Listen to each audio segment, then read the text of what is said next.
Subhanahu wa ta'ala. Allah Subhanahu wa ta'ala masih berkenan memberikan kepada kita taufik dan hidayah, inayah, kesehatan, panjang umur, sehingga kita bisa duduk di majelis yang mulia, di mana majelis mengagungkan Allah Subhanahu wa ta'ala. Ini jemaah sekalian, nikmat yang paling besar yang Allah berikan kepada kita manakala kita diberi kekuatan untuk taat kepada Allah Subhanahu wa ta'ala. Sebelum menyampaikan sedikit, kami mohon maaf yang sebesar-besarnya, terutama kepada al-mukarramun, para alim ulama, para ustaz, para dai-dainya Allah, para imam, para tokoh-tokoh agama, tokoh masyarakat. Kami bukan mau menceramahi, bukan, tapi ini belajar menyampaikan. Bapak-bapak untuk sementara belajar mendengarkan. Bukan berarti yang di depan ini lebih hebat daripada yang di bawah. Justru yang kalau kita lihat pohon pepaya, yang hebat itu yang di bawah, tua, besar, matang, insya Allah cepat dipetiknya. Jadi kalau yang di atas ini masih muda, ya, subhanallah. Maka jemaah sekalian, kita niat untuk belajar, yang berbicara niat belajar, yang mendengarkan niat belajar. Terkadang saya sering ngobrol-ngobrol dengan ustadz yang lainnya, kayaknya kita aja ya, ya Allah. Mudah-mudahan tidak bosan gitu. Dan memang agama ini kalau bosan bahaya. Nikah ini agama, punya istri, punya suami. Kalau cepat bosan ini bahaya ini. Ya. Sholat ini agama, kalau bosan ini bahaya. Baca Quran, bahaya juga. Mau ini agama diulang-ulang. Maka jemaah sekalian, teringat kepada maqalahnya Sayyidina Ali. Undur maqalah, lihatlah apa yang dibicarakan, wala tandur maqalah, dan janganlah melihat siapa yang berbicara. Artinya siapapun. Kalau bahasa Zainuddin NZ Al-Mukarram, beliau katakan, kalaupun dari burit ayam, burit itu apa? Kalau bahasa Sunda, burit itu wayang maghrib. Kalau di Ketapang, burit itu bagian belakang kan. Walaupun dari burit ayam, kalau itu keluarnya telur, maka ambil aja. Enak telur, disambal goreng, didadar, ya, macam-macam. Bahkan dibuat jamu. Jangan dilihat dari mana sumber dia keluar, ya, tapi dilihat apa yang keluarnya. Begitu, mudah-mudahan lagi-lagi saya, ya, lagi-lagi saya ini udah Rabu lagi, udah Kamis lagi, udah Jumat lagi, besok udah Jumat lagi. Itu aja. Tapi kita mudah-mudahan kita bisa ambil manfaat. Jemaah sekalian yang mengharap ridhonya Allah Subhanahu wa ta'ala, beberapa pagi ini yang sumber daripada bahan pembicaraan adalah kaum ibu-ibu. Dari mulai masjid mana tuh Al-Mujahidin, ibu-ibu, masalah poligami, masalah madu, subhanallah. Ini sekarang masalah ibu-ibu lagi, ya. Ibu-ibu mudah-mudahan istiqomah ya Bu. Hukum bagi ibu-ibu itu begitu banyak, begitu rumit, ya. Maka ibu-ibu itu harus justru yang lebih banyak belajar. Yang lebih banyak belajar lagi bapak-bapaknya, gitu. Ya, kalau zaman dulu Rasulullah menyampaikan ilmu kepada sahabat, Rasulullah jadi kiainya, sahabat jadi santrinya. Begitu sampai ke rumah, sahabat jadi kiainya, istri jadi santrinya. Ketika suaminya keluar di jalan Allah atau mencari nafkah, maka istri sahabat menjadi ustazahnya, santrinya anak-anaknya. Dan anak-anaknya ketika keluar, ketika bermain dengan kawan-kawannya, anak-anaknya menjadi ustadznya dan kawan-kawannya menjadi santri-santrinya. Begitu zaman dulu ya. Maka jemaah sekalian, keimanan, hafalan, ketahuan tentang fikih agama merata di zaman dulu itu. Tawajuh sahabat mendengarkan Rasul. Nah, sekarang ini jemaah sekalian, hukum ibu-ibu itu begitu banyak. Nah, sekarang apakah ibu-ibu yang harus belajar? Apalagi mohon maaf ya ibu-ibu, kita hindari. Kita ini belajar kepada suami kita. Kalau suami kita tidak tahu, suami kita harus belajar. Jangan istri kita disuruh belajar kepada suami orang, apalagi belajarnya berdua-duaan. Ustadz juga, kiai juga manusia biasa. Kalau udah dua-duaan, maka ada yang ketiga. Maka jemaah sekalian, kita suami harus banyak belajar untuk bagaimana memberitahu istri-istri. Hukum istri begitu banyak, subhanallah. Hukum istri ini bab haid, bab wiladah, bab masa suci, bab banyak sekali bab-bab yang mana itu ada kaitannya dengan toharoh, ada kaitannya dengan ibadah. Maka jemaah sekalian, tanggung jawab agama ini adalah tanggung jawab umat baginda Rasulullah Sallallahu Alaihi Wasallam. Umat baginda Muhammad Sallallahu Alaihi Wasallam itu siapa? Kita semua terdiri daripada laki-laki dan perempuan. Wal takum minkum ummatun yad'auna ilal khair wa ya'muruna bil ma'ruf wa yanhauna 'anil munkar. Wal takum minkum, harus ada di antara kalian ya yang mengajak kebaikan dan mencegah kemungkaran. Merekalah orang yang beruntung. Wal takum minkum, minkum di sini adalah kalimat jamak. Minkum di sini adalah terdiri daripada laki-laki dan perempuan. Di tanggung jawab agama itu jangan mengira hanya ustaz saja, laki-laki saja. Tanggung jawab umat Nabi. Siapa itu umat Nabi? Laki-laki dan perempuan. Yang kedua, kuntum khairu ummatin ukhrijat linnas. Kuntum di sini juga kalian. Siapa umat Nabi kalian ini? Laki-laki dan perempuan. Ada hadis yang mengatakan bahwa tanggung jawab untuk saling mengingatkan satu sama lain ketika orang lain dalam kemungkaran juga tanggung jawab umat Nabi. Umat Nabi itu laki-laki dan perempuan. Man ra'a minkum munkaran falyughayyirhu biyadihi.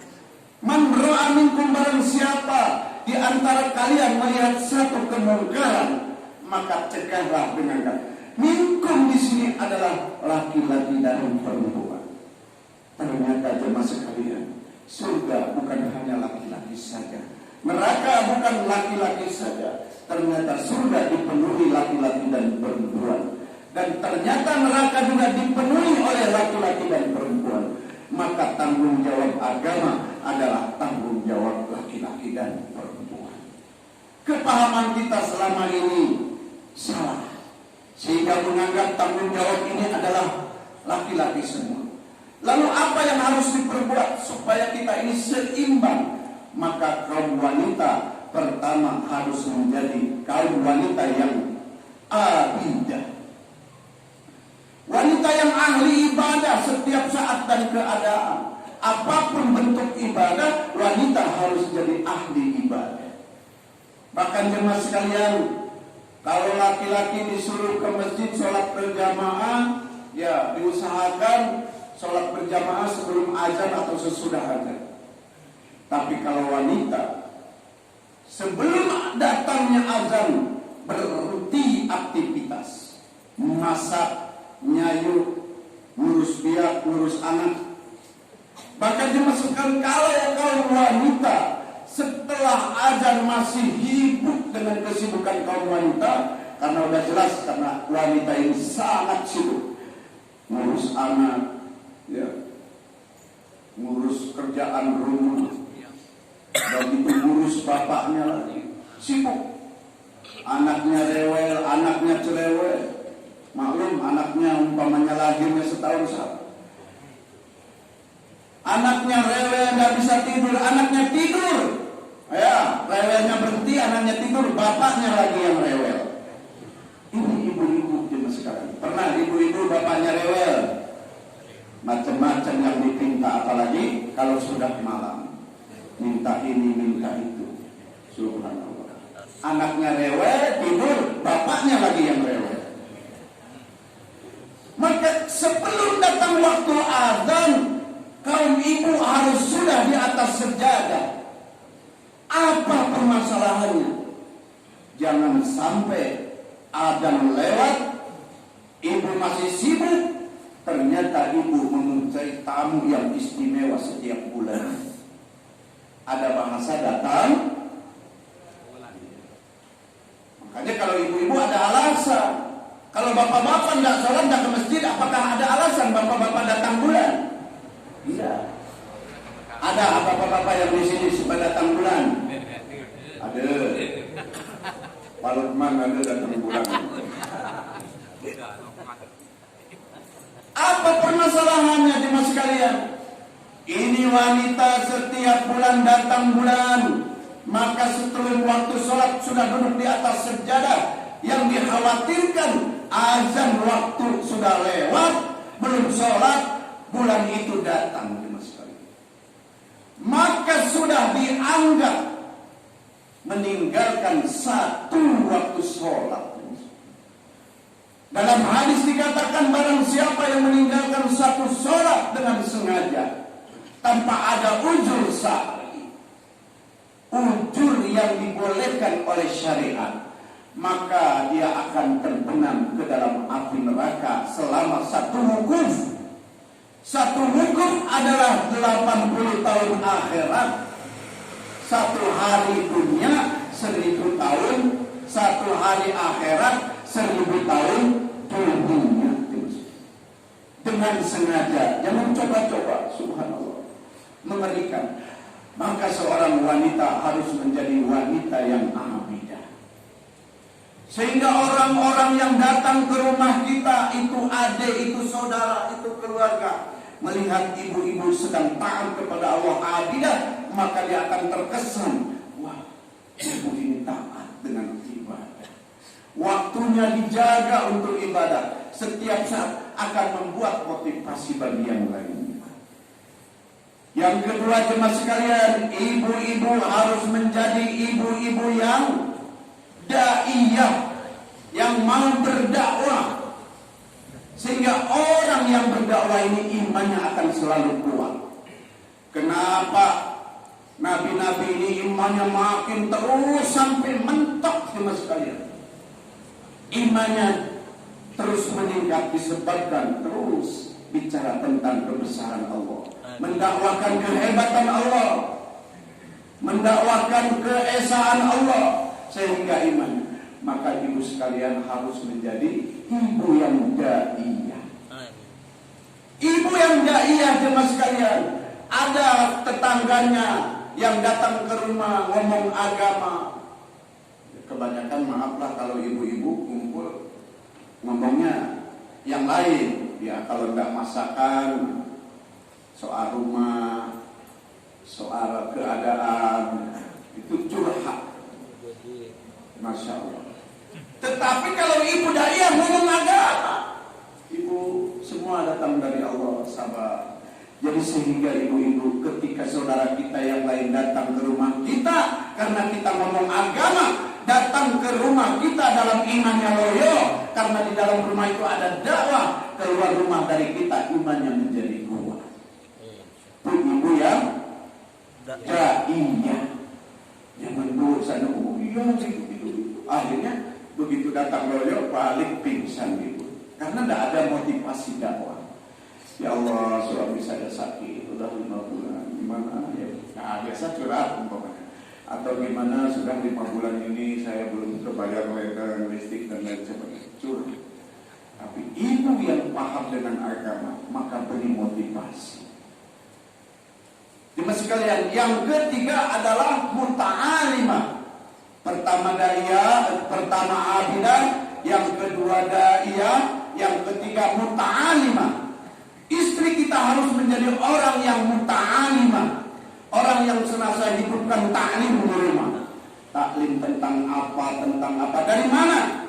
Dari mana dengar dari suami kita. Begitu juga jemaah sekalian, orang-orang yang datang ke rumah kita, karena dakwahnya ibu, ruang lingkupnya di rumah keluarganya, beda dengan bapak-bapak. Maka yang datang tadinya ilmunya sedikit, balik menjadi ilmunya banyak, karena bicara tentang ilmu dalam rumah kita. Seorang wanita tidak nyaman makan, tidak nyaman ngobrol-ngobrol, ngopi dan lain sebagainya, sebelum buat taklim, sebelum baca Quran, sebelum zikir, sebelum amal-amal yang lainnya. Begitu juga jemaah sekalian, motivasi bagi yang lain. Jemaah sekalian yang mengharap ridhonya Allah Subhanahu wa taala, belum nyaman tidur dengan suami kita, seorang wanita manakala belum buat taklim, belum baca Quran, belum zikir, rasanya tidak enak, apalagi belum sholat, belum bisa.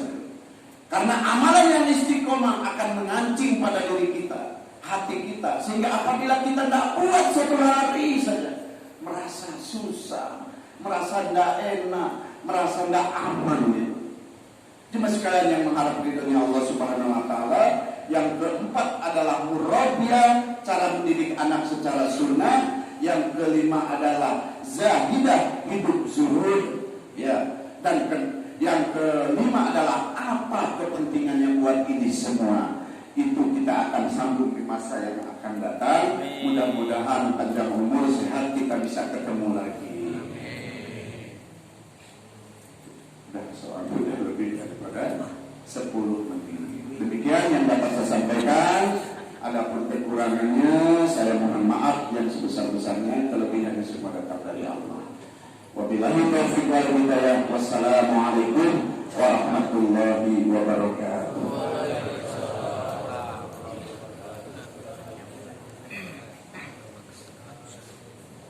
Alhamdulillah, terima kasih atas pencerahan kepada kita semua. Mudah-mudahan apa yang kita dengar banyak amal dalam hidup kita sehari. Terima kasih kepada pengurus yang jamaah Nasrul Murtada telah mempersiapkan segala prestasi pada Tuhannya. Terima kasih yang telah berkenan, kami mohon maaf. Subhanallah wa bihamdihi, subhanallah